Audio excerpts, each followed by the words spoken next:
주의 십자가, 예수님이 왜 그 십자가에 달리셨는지 우리는 압니다. 그래도 다시 한 번 더 십자가의 고난을 거부하지 아니하시고 감당하시고 우리 예수님을 더욱더 알기를 소원하는 우리가 됩시다. 왜냐하면 이것은 예수님만의 이야기가 아니고 바로 여러분들과 우리 교회의 이야기이기 때문에 그렇습니다. 우리를 위해 주님이 십자가를 지셨기 때문입니다. 그러므로 십자가 앞에 서서 주님을 생각하고 주님이 보시는 나 자신을 돌아보는 시간을 갖기를 원하면서 오늘 첫 번째 말씀으로 은혜를 배신으로 라는 제목으로 말씀을 나누겠습니다. 우리 본문은 누가복음 22장 1절에서 13절 말씀입니다. 함께 읽습니다. 시작. 유월절이라 하는 무교절이 다가오매 대제사장들과 서기관들이 예수를 무슨 방도로 죽일까 궁리하니 이는 그들이 백성을 두려워함이더라. 12 중에 하나인 가롯신이라 부르는 유다에게 사탄이 들어가니 이에 유다가 대제사장들과 성전 경비 대장들에게 가서 예수를 넘겨줄 방도를 의논하며 그들이 기뻐하여 돈을 주기로 언약하는지라. 유다가 허락하고 예수를 무리가 없을 때에 넘겨줄 기회를 찾더라. 유월절 양을 잡을 무교절 날이 이른지라. 예수께서 베드로와 요한을 보내시며 이르시되 가서 우리를 위하여 유월절을 준비하여 우리로 먹게 하라. 여짜오되 어디서 준비하기를 원하시나이까?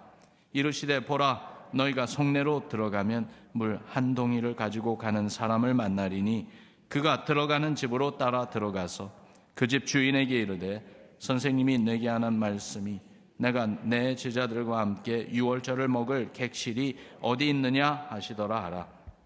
그리하면 그가 자리를 마련한 큰 다락방을 보이리니 거기서 준비하라 하시니 그들이 나가 그 하신 말씀대로 만나 유월절을 준비하니라. 아멘. 오늘 본문 말씀에 보면은 이제 배경을 말해주고 있습니다. 유월절이라 하는 무교절이 다가왔다고 했습니다. 이 유월절이라 하는 무교절, 이 배경, 이 컨텍스트, 이 자체가 하나님의 은혜인 것을 우리가 알 수 있습니다. 유월절은 잘 아시듯이 이스라엘을 애굽에서 구출하기 위해 하나님이 그 땅에 내린 10가지 재앙 중에 10번째 재앙, 장자의 생명을 죽음으로 다 거두시는 그 무서운 재앙이 있었는데 이스라엘 백성들에게는 어린 양 피를 문설주에 바르게 하시고 그리고는 죽음의 영이 피가 묻혀있는 집들은 들어가지 아니하고 그냥 패스오버 하셨다고 하는, 그렇게 죽음에서 구원을 얻게 하신 그것을 기념하는 그러한 절기죠. 이 10번째 재앙은 결국은 정말 마음을 완전히 닫고 그리고 또한 강팍하게 만들었던 애굽 왕 바로의 그 교만한 마음을 결국은 꺾으시고 이스라엘로 하여금 애굽에서 나오는 것을 허락하게 만든 사건이 되었습니다. 하나님의 구원의 사건이었어요. 이 유월절은 그래서 죽음의 재앙에서 구원하셨고 죄의 노예로 묶여있던 그 삶에서 하나님의 백성 되도록 구원하시는 그 사건을 기념하게 하고자 유월절을 지키게 하셨고요. 이 유월절은 유대인의 달력 첫 번째 달인 정월 14일 저녁에 시작이 되었습니다. 그리고 유월절 다음 날, 즉 유대인 달력 정월 15일이죠. 그때부터가 무교절의 시작입니다. 무교절은 출애굽한 이후에 이스라엘이 당한 그 고난과 하나님이 그들을 어떻게 구원하셨는지를 기억하고 기념하게 하는 절기였습니다. 출애굽 사건 이후에 애굽에서 나왔잖아요. 그러고 나서 하나님의 인도하신 가운데 나아간 것이 홍해 쪽으로 갔습니다. 그런데 그러한 일이 있는 동안에 그 애굽 왕 바로는 자기가 이스라엘을 떠나게 한 것을 후회하며 최정예 군대를 끌고 쫓아옵니다. 무력으로 이스라엘 백성을 다시 한번 사로잡아 노예로 끌고 오기 위함이었죠. 바로의 군대가 추격하는 이 급박한 상황 속에서 이스라엘 백성은 피할 길이 없었습니다. 뒤에는 바로의 군대이고 앞에는 홍해가 가로막고 있었어요. 도저히 피할 길이 없는 그러한 상황. 그러나 하나님은 이 홍해를 갈라놓으셔서 이스라엘을 구원하셨습니다. 그리고 이스라엘이 지나갔던 그 홍해, 그 현장에서 하나님은 바로의 군대를 무찌르시고 이스라엘을 완전히 구원하셨지요. 무교절은 이러한 고난을 잊지 않고 기억하게 하시기 위해서 정하신 절기였던 것입니다. 무교절은요 7일 동안 지켰습니다. 그 기간 동안 누룩을 넣지 않고 만든 넓적하고 얇은 빵을 구워서 먹게 하셨습니다. 이것은 긴급한 상황 가운데 먹는 고난의 빵이라고도 불렀어요. 그러며 집안에 누룩이 있는 것들을 다 제거하게 하셨습니다. 왜냐하면 누룩은 영적 의미를 갖고 있었는데 잘못된 교훈, 또한 잘못된 외식, 그리고 또한 잘못된 음행, 이러한 것들이었습니다. 이러한 것들을 다 제거하며 하나님께 구별된 거룩한 삶을 온전히 세우며 살도록 하신 것이었죠. 이렇게 유월절이라는 무교절은요, 결국 그 핵심을 보면은 하나님의 구원을 기억하고 기념하는 절기이고, 그래서 다시 한번 정말 우리는 하나님께 속한 거룩한 백성이라는 것을 알며 주님께 감사하며 또한 주님의 은혜 가운데 있게 하시는 특별한 시간이었습니다. 그리고 그 유월절이라는 무교절이 이르렀을 때 제자들과 또한 온 인류를 구원하실 예수 그리스도께서 그들과 함께 해 주셨던 것입니다. 사실 보면은 이 유월절, 무교절, 이 모든 것은 한 사건이 아니라 한 분을 가리키는 예표였습니다. 바로 우리 주 예수 그리스도이시죠. 그래서 하나님의 구원의 은혜가 어떠한 사건을 통해서 이루어지는 것이 아니라 하나님이 예비하신 하나님의 어린 양, 우리 주 예수 그리스도, 그분을 통해서 이 하나님의 구원의 은총이 우리에게 임한다는 것을 가리켜 주고 계시는 것이었어요. 그렇게 그 은혜의 시간, 또한 은혜의 주님이신 예수님이 그 유월절을 같이 제자들과 나누시기 위해서 준비하시는 그 과정, 그 자리에 배신의 이야기가 전개되고 있었습니다. 먼저 대제사장들과 서기관들은 예수님을 죽이려고 방법을 찾고 있었어요. 그리고 예수님의 12제자 가운데 가롯인이라 부르는 유다에게 사탄이 들어갔습니다. 그래서 가롯 유다는 몰래 그들을 찾아가 예수를 배신하여 그들에게 넘겨주기로 약속했습니다. 이렇게 배신의 이야기가 은혜의 절기 안에 일어나고 있었던 것입니다. 가롯 유다의 이 배신, 어쩔 수 없는 상황에서 배신하는 그러한 경우도 있지만은 가롯 유다의 배신은 그런 것이 아니었어요. 의지를 갖고 스스로 배신을 선택한 것입니다. 예수님은 이런 가롯 유다의 마음을 미리 아셨어요. 그래서 잡히시던 날 밤에 다락방에서 마지막으로 제자들과 함께 하셨을 때에 더더욱이 가롯 유다를 가까이 대해주셨어요. 그로 하여금 배신의 길을 가지 않도록 계속해서 은혜를 베풀어 주시며 회개하며 돌아오는 것을 촉구하셨습니다. 제자들의 발을 씻겨주실 때 가롯 유다의 발도 씻겨주셨습니다. 그러면서 그 발을 씻겨주시는 그 가운데 예수님이 이런 말씀을 하셨어요. 요한복음 13장에 보니까 예수께서 이르시되 이미 목욕한 자는 발밖에 씻을 필요가 없느니라. 온몸이 깨끗하니라. 그러나 너희가 깨끗하나 다는 아니니라 하시니 이는 자기를 팔 자가 누구인지 아심이라. 그러면 마지막으로 제자들과 갖는 이 유월절 만찬에 제자들이 예수님을 둘러 이렇게 앉을 때 특별히 가롯 유다를 예수님 바로 곁에 앉도록 또한 그렇게 배려해 주셨어요. 한쪽에는 가롯 유다, 다른 쪽에는 제자들 가운데 가장 어린 요한, 이렇게 예수님 양옆에 앉는 그러한 은혜를 허락해 주신 것이죠. 그리고는 내 떡을 먹는 자가 배신할 것이라는 말씀을 하시면서 떡 한 조각을 적셔서 바로 옆에 있는 가롯 유다에게 주시기까지 하셨습니다. 무슨 말이에요? 그 마음을 바꿔서 회개하고 주님께로 돌아오라는 거예요. 그런데 유다는 자신의 마음을 숨겼습니다. 마태복음 26장 25절을 보면 그가 말하기를 라비요 나는 아니지요 하면서 끝까지 위장하고 자기의 마음을 끝까지 숨겼던 가롯 유다였어요. 예수님은 계속해서 배신의 길을 가려는 가롯 유다를 막으려고 하셨고, 그러면 그 마음을 돌이켜 회개하기를 원하셨지만 가롯 유다는 자기 마음에 결심한 것을 바꾸려고 하지 않았습니다. 3년 동안 예수님과 동고동락하며 주님을 따랐던 그가 배신의 길을 포기하지 않고 간 이유가 무엇일까요?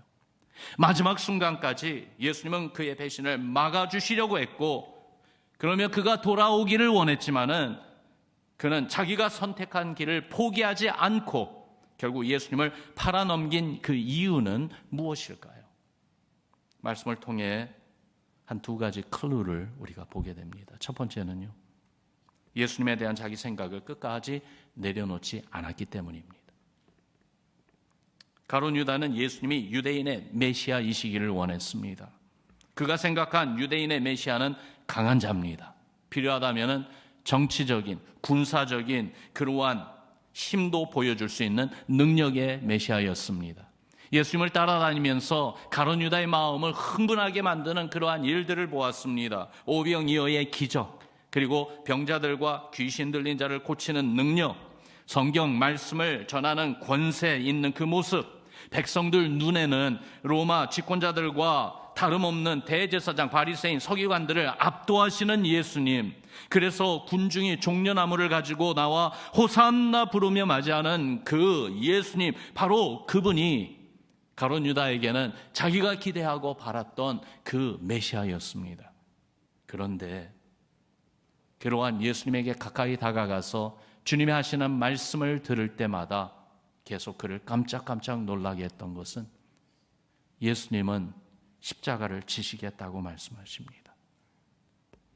마리아가 향유 옥합을 깨워서 예수님께 붓는 사건에서도 가룟 유다는 가난한 자들을 위하여 이것을 쓰지 왜 이렇게 허비하느냐 하고 가난한 자를 구원하는 메시아에 대한 자기의 그 분명한 기대감을 말했건만, 예수님은요 가난을 해결하려고 오지 않으셨다는 것을 분명히 말씀하셨어요. 요한복음 12장 8절에 보니까 가난한 자들은 항상 너희와 함께 있거니와 나는 항상 있지 아니하리라. 이런 말씀이 가룟 유다 그 마음에 자기가 기대하고 바라고 생각했던 그런 메시아가 예수는 아니구나 라는 생각을 하게 된 거예요. 결국 그가 생각하는 메시아가 예수가 아니라는 생각에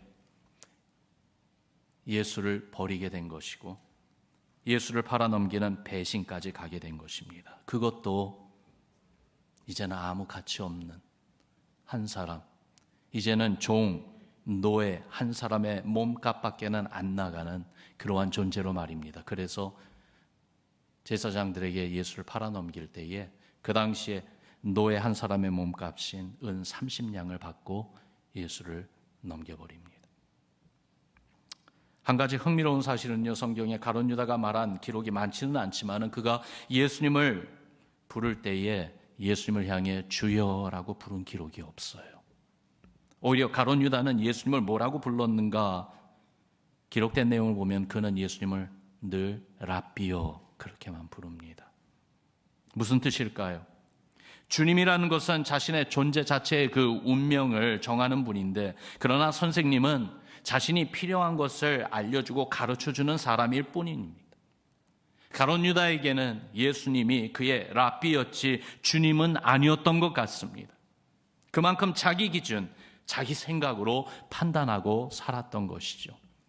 그리고 자기가 생각하는 것과 다른 그러한 모습, 다른 말씀을 하시는 예수님을 볼 때에 자기의 생각을 내려놓으려고 하지 않고, 주님이 하시는 그 말씀이 무슨 뜻인가 알려고 하고 주님을 더욱더 알기를 간절히 소원하는 것보다 자기 판단으로, 자기 생각으로 끝까지 갔던 가룟 유다. 결국은 이러한 가룟 유다에게 치명적인 한 가지 사건이 일어나는데, 사탄이 가룟 유다에게 들어갔다고 기록하고 있습니다. 특히 요한복음 13장에는 언제 사탄이 그에게 들어갔는지 자세히 말해주고 있습니다. 주님이 계속해서 배신의 길을 가지 않도록 막으셨건만 그것을 거절하고 자기 의도를 숨기고 자기의 집념에 사로잡혀 있을 때 결국 사탄이 그 속에 들어갔다고 말해주고 있어요.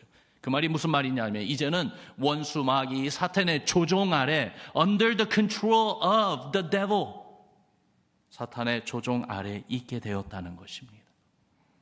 이 내용을 보면서 깨닫게 되는 중요한 영적 교훈이 두 가지가 있는데요. 첫 번째는 겸손해야 합니다. 정말로 겸손해야 합니다. 주님 앞에 내 마음, 내 생각, 나를 내 삶의 주인으로 삼고자 하는 그 모든 것, 나 자신을 비우며 내려놓는 겸손함이 꼭 있어야 되겠어요. 그러기 위해서 나는 예수님을 누구라고 생각하는지 다시 깊이 생각해 봅시다. 예수님이 정말로 나의 주님이십니까? 정말로 나는 예수님을 나의 주로 마음으로 고백하며 입으로 고백하며 또한 내 삶으로도 그렇게 고백하며 살고 있습니까? 주님의 뜻을 찾고 주의 뜻에 순종하려고 애쓰고 있습니까? 내가 생각하고 내가 기대하는 바와 주님의 말씀과 주님의 뜻이 상반대되고 또한 같지 않는 그런 경우에 오히려 주님의 말씀을 붙잡고 그 말씀을 가지고 기도하며 씨름하며 나 자신을 쳐서 복종시켜 주님께 온전히 순복하게 만드는, 그렇게 예수님을 나의 구주로 고백하며 살고 있습니까? 겸손해야 되겠어요. 주님 앞에 엎드리고 또 엎드리는 그러한 우리의 마음의 자세로 살아가야 되겠어요. 두 번째는요, 사탄 마귀를 이겨낼 수 있는 길은 오직 예수님으로 충만해야 된다는 사실입니다. 마귀는 늘 우리를 시험하는 것만이 아니라 할 수만 있다면 우리를 완전히 컨트롤, 조종하려고 합니다. 심지어 마귀는 예수님에게까지 다가와 시험했습니다. 이것을 볼 때에 주님을 믿고 따르는 우리 가운데 그 어느 누구도 마귀의 시험을 피할 수 있는 사람은 없어요. 마귀의 시험을 피할 수 없기에 마귀의 시험을 이겨내야 됩니다. 어떻게 이겨낼 수 있습니까? 내 힘으로 내 의지로는 안 됩니다. 오직 예수 그리스도로 충만할 때 마귀의 시험을 넉넉히 이겨낼 수 있을 줄을 믿습니다. 어떻게 예수님으로 충만할 수 있습니까? 깨어 있읍시다. 깨어 있읍시다. 예수님처럼 그렇게 기도합시다. 아니, 예수의 이름으로 기도합시다. 예수님은 늘 마귀의 시험을 받으면서 공생애를 사셨습니다. 그러나 한 가지 분명한 것은 예수님은 늘 깨어서 기도하셨습니다. 늘 하나님 아버지의 뜻을 찾고 아버지의 뜻에 사랑으로 순종하며 그렇게 살아가셨던 우리 예수님.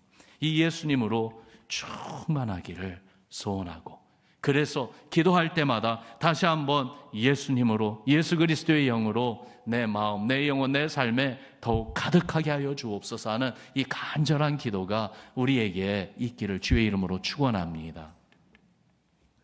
은혜 절기에도 이런 배신의 이야기가 전개되고 있었습니다.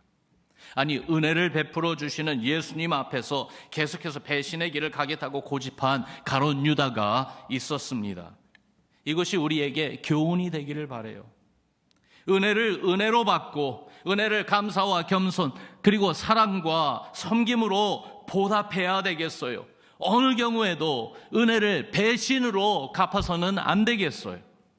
비록 우리가 연약해서 넘어지고 쓰러진다 할지라도 주께서 우리를 권고하시고 다시 주님 곁에 더욱 가까이 오게 하시며 있게 하실 때에 다시 회개하며 믿음으로 주님께 온전히 돌아오는 우리 신앙 되기를 바랍니다. 그렇게 할 수 있도록 여러분, 주님의 십자가가 있지 않습니까? 우리의 허물과 죄악을 다 담당하시고 그래서 우리를 거룩하게 하나님 앞에 의롭게 세워주시기 위해서 예수님이 친히 지신 그 십자가가 우리 앞에 있습니다. 십자가 앞에 서서 예수님을 나의 주, 나의 하나님으로 고백하며 바라봅시다. 그렇게 주님의 십자가 은혜를 간구하며 더욱더 주의 십자가 은혜에 매달려 사는 여러분과 저 우리 교회 되기를 주님의 이름으로 축원합니다. 우리 같이 기도하겠습니다.